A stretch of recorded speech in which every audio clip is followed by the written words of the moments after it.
Olá, amigos! Nesta história, eu interpreto o papel de um rapaz. Meu nome é Pedro. Esta história é de quando eu estudava no ensino médio. Eu tinha cerca de 21 anos. Naquele mesmo ano, no dia 8 de março, foi o casamento do meu tio materno. Então, eu e toda a minha família fomos para a casa do meu tio. A casa da minha tia estava cheia de convidados. Entre eles estava minha cunhada, Ana. Ela era esposa de um sobrinho distante da minha mãe. Ana era muito bonita, com uma pele bem clara. Não parecia ter muita idade, talvez 29 ou 30 anos. Ela estava conversando com minha mãe, e eu estava ao lado da minha mãe, olhando para ela e sorrindo levemente. Enquanto conversava, ela notou meu olhar e, ao me ver sorrindo, também sorriu. Então perguntou à minha mãe: "Quem é ele?" Minha mãe contou a ela sobre mim. Quando Ana descobriu que eu era seu cunhado, começou a brincar comigo na frente da minha mãe. Como minha mãe estava ali, eu não disse nada, apenas baixei a cabeça, um pouco envergonhado. Nesse momento, a cunhada da minha mãe a chamou, e minha mãe disse: "Vocês dois conversem, eu já volto." E foi embora. Agora estávamos só nós dois ali. Eu estava tão tímido que não conseguia falar nada. Mas Ana perguntou: "Pedro, em que classe você está?" Com os olhos baixos respondi: "Ana, estou no ensino médio. Este ano vou fazer os exames finais."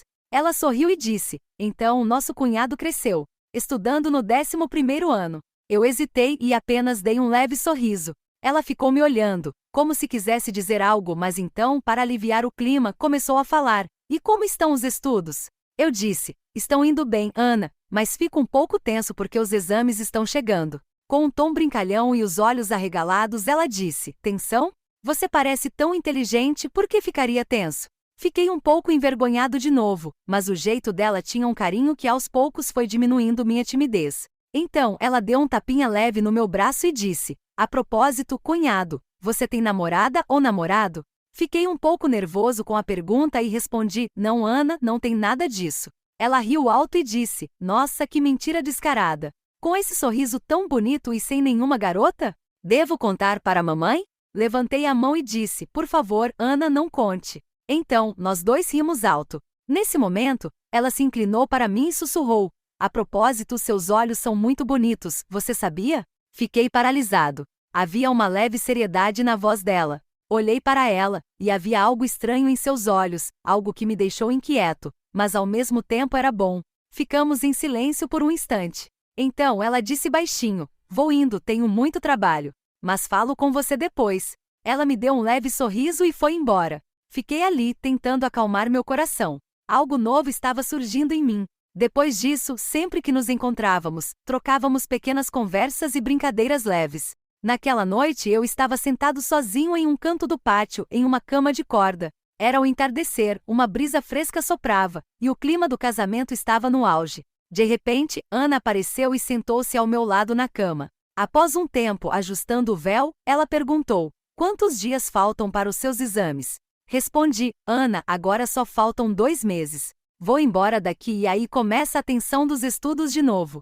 Ela sorriu e disse: "Não precisa ficar tenso. Aproveite o casamento agora. Quando voltar, estude com força total, e tudo vai dar certo." Depois disso, começamos a conversar sobre várias coisas.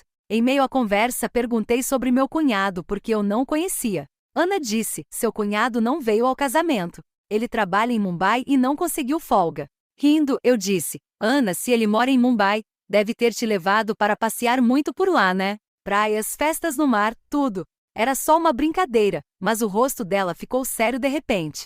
Seus olhos pareceram marejar, o sorriso congelou, e um silêncio estranho se instalou entre nós. Não entendi o que eu disse de errado. Ela me olhou em silêncio, depois forçou um sorriso e disse: "Sim, seu cunhado me mostrou muito de Mumbai." Em seguida, olhou ao redor e disse: "Já volto, tenho um trabalho para fazer." E foi embora. Mas o olhar dela ao sair disse muito. Algo estranho começou a mexer comigo. A tristeza dela me tocou fundo. Será que algo não estava bem entre ela e meu cunhado? Será que ele não dava a ela o amor que ela merecia? Por que uma mulher tão adorável, gentil e sorridente como Ana ficou tão abalada de repente? Fiquei sentado ali pensando por muito tempo. Disse a mim mesmo: "Vim para um casamento, se brinquei um pouco, qual o problema? Ela tem o mundo dela, eu tenho o meu. O casamento vai acabar e cada um vai para sua casa." Tentei me convencer, mas, em algum canto do meu coração, os olhos tristes dela ficaram gravados. Mais tarde, à noite, jantamos e subimos ao terraço para dormir. Estávamos todos deitados após comer e beber. Vários parentes dormiam ao meu lado. Por volta da meia-noite, senti alguém se aproximando. Ouvi o som de pulseiras e vi uma mulher vindo no escuro. Não prestei muita atenção e me cobri com um lençol. Pouco depois, senti alguém me acordando. Era a Ana. Sentei-me e perguntei baixinho: "O que aconteceu, Ana?" Ela mostrou o celular e disse: "Não consigo fazer uma ligação. Veja o que está errado." Olhei o celular e vi que estava no modo avião. Desativei o modo, e o telefone começou a funcionar. Entreguei o celular a ela e disse: "Não era nada, você ativou o modo avião por engano." Ela me olhou por alguns segundos, como se quisesse dizer algo ou esconder algo. Depois sorriu levemente e disse: "Por quê?" Balancei a cabeça e estava prestes a me cobrir novamente quando ela disse baixinho: "Pedro, preciso ir ao banheiro, mas está muito escuro lá embaixo. Estou com medo. Você vem comigo?" Fiquei surpreso por um momento, mas me recompus e disse: "Claro, Ana, vamos." Calcei os chinelos e desci as escadas com ela. Estava muito escuro, o pátio estava silencioso. Ana caminhava bem perto de mim. Chegamos ao banheiro, e eu fiquei a alguns passos da porta. Disse: "Ana, entre, eu fico aqui." Ela me olhou, assentiu e entrou. Fiquei sozinho do lado de fora, mas os olhos tristes dela voltaram à minha mente. Aquele silêncio dela quando falei de Mumbai. Aquela quietude estava ao meu redor agora. Logo, ela saiu, ajustando o véu, me olhou e disse: "Obrigada, Pedro. Eu não queria ir sozinha." Sorri e disse: "Não tem problema, Ana. Não tenha medo, eu estou aqui." Ela não disse nada, apenas voltou comigo. Ao chegarmos ao terraço, o silêncio da noite reinava, com alguns roncos e movimentos de quem dormia. Fui até minha cama, mas alguém havia tomado meu lugar enquanto dormia. Estava prestes a acordá-lo quando Ana sussurrou atrás de mim: "Pedro, não o acorde. Venha comigo." Ela disse baixinho: "Tem espaço na minha cama, estou sozinha. Durma de um lado." Meu coração acelerou por um instante, mas assenti e a segui.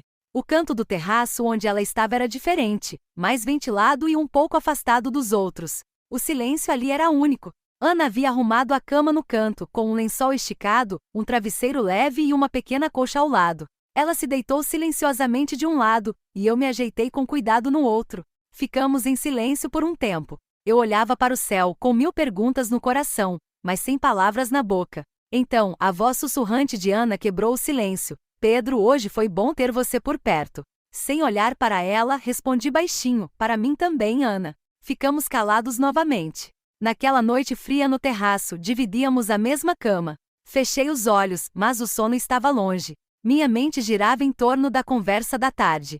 Por que ela ficou tão quieta quando falei de Mumbai? Por que seu rosto apagou? Meu coração queria perguntar, mas o medo de magoá-la me segurava. A inquietação crescia até que em um sussurro perguntei: "Ana, você está acordada?" Após uma pausa, ela respondeu: "Sim, Pedro, o que foi?" Hesitei, então disse: "Se você não se importar, posso perguntar algo?" Ela ficou em silêncio, como se soubesse o que viria, mas disse: "Sim, Pedro, pergunte." Falei baixinho: "Hoje à tarde, quando mencionei Mumbai, você ficou quieta de repente e foi embora." Senti que disse algo errado. Ela não respondeu de imediato. Continuei: "Ana, está tudo bem entre você e meu cunhado?" Ela virou-se para o lado e disse: "Sim, está tudo bem, Pedro. Não pense muito nisso." Sua voz não parecia sincera, como se escondesse algo. Senti uma inquietação, quis insistir, mas me contive. Talvez ela não quisesse contar. Talvez houvesse segredos guardados dentro dela. Virei-me dando-lhe as costas, tentando dormir, mas minha mente não descansava. De repente ouvi um soluço baixo e quebrado. Virei-me devagar e vi Ana olhando para o céu, lágrimas escorrendo de seus olhos. Seu rosto brilhava na luz fraca da lua, perdido em pensamentos profundos. Meu coração se partiu. Perguntei suavemente: "Ana, o que aconteceu? Por que você está chorando?" Ela virou-se para mim, limpando as lágrimas com o véu. Havia tristeza em seu rosto, como se algo tivesse sido descoberto. "Nada, Pedro, só não consigo dormir. O vento está frio." Meus olhos lacrimejaram. Mas eu sabia que havia mais. Disse: "Ana, você não pode esconder agora. Pela minha promessa, me conte o que está acontecendo." Ela me olhou por alguns instantes, sem surpresa, apenas cansaço, como se tivesse desistido de lutar. Respirou fundo e, olhando para o céu, disse: "Pedro, seu cunhado mora em Mumbai, sim, mas o que todos pensam, que ele trabalha em uma empresa ou escritório, é mentira." Fiquei chocado. "Então, Ana, o que ele faz lá?" Ela continuou: "Ele trabalha como guia." Leva garotos e garotas estrangeiros para passear em Mumbai, os leva às praias, arranja hotéis, organiza festas. Às vezes, se mistura com eles. Você entende o que estou dizendo, Pedro? Segurei a mão dela e disse: Ana, qual o problema nisso? É um trabalho como outro, ajudar as pessoas a passear, ser guia. O que há de errado? Ela me olhou, os olhos marejados, mas sem limpar as lágrimas dessa vez. Pedro, eu sei que não há mal nisso. Trabalho não é grande ou pequeno. Mas o problema não é o trabalho. Ela parou. Ana, por que parou? Me conte tudo, insisti. Respirando fundo, ela disse: Pedro, quando você disse que ele deve ter me levado para passear em Mumbai, eu fiquei quieta porque sim, eu fui com ele. Logo após nosso casamento, ele me levou para Mumbai. Tudo era lindo. Ele me mostrou o mar, as praias, nos divertimos, tiramos fotos, saímos juntos até tarde, como toda noiva sonha. Eu também sonhei. Seus olhos brilharam por um instante, mas logo se apagaram. Naquela noite ficamos em um hotel perto da praia, um quarto pequeno e bonito. Eu estava exausta e adormeci rápido, mas acordei no meio da noite e vi que ele não estava na cama. Pensei que estivesse no banheiro, mas ele não voltou. Procurei no quarto, depois saí para o corredor, passei pelo saguão e fui até a praia. E lá o vi, sentado com uma garota estrangeira, muito perto, como se eu não existisse, como se eu fosse apenas uma passagem e agora havia um novo rosto, um novo perfume com ele. Meu coração afundou. Fiquei ali em silêncio por alguns momentos, depois voltei para o quarto e me tranquei. Não dormi mais aquela noite. Meu casamento, meu sonho, tudo parecia ter se perdido ali. Pela manhã, ouvi a porta abrir. Ele voltou entrando devagar, como se temesse que eu acordasse. Mas eu já estava de pé, atrás dele. Ele se assustou ao me ver. Perguntei onde ele esteve, mesmo sabendo tudo porque queria ouvir dele. Ele inventou uma desculpa. Disse que saiu para tomar ar e ficou pensando na praia. Ouvir isso trouxe lágrimas aos meus olhos. Então disse que vi tudo, que sabia onde ele estava e com quem. Ele ficou nervoso, mas não envergonhado. Começou a se justificar, dizendo que eu entendi errado, que era parte do trabalho, que essas garotas estrangeiras precisam de companhia, que é tudo profissional. Pedro, naquele momento, senti como se alguém tivesse colocado uma pedra no meu peito. Para mim, casamento era um compromisso, um vínculo, uma confiança. Para ele, era só uma necessidade que talvez já tivesse cumprido. Perguntei: se isso é seu trabalho, onde fica nosso lar? Quem sou eu? Não tenho nenhum direito como esposa? Ele não respondeu. Discutimos muito. Disse que não podia ficar em um casamento onde a lealdade era unilateral. Ele respondeu: você é uma garota do interior, não entende o mundo de Mumbai. Não faça drama. Aquilo doeu fundo. Não quis ficar mais um segundo lá. Juntei minhas coisas e saí. Pedro, ele nem tentou me impedir. Peguei um táxi até a estação e voltei para minha vila na primeira trem da manhã. Perguntei: e depois, ele te ligou alguma vez? Ana deu um sorriso cansado e vazio. Não, Pedro. Nem um telefonema, nem uma mensagem. Para ele, eu era só uma página virada. Ela ficou em silêncio. Só se ouvia sua respiração lenta no terraço, e meu coração pesava mais.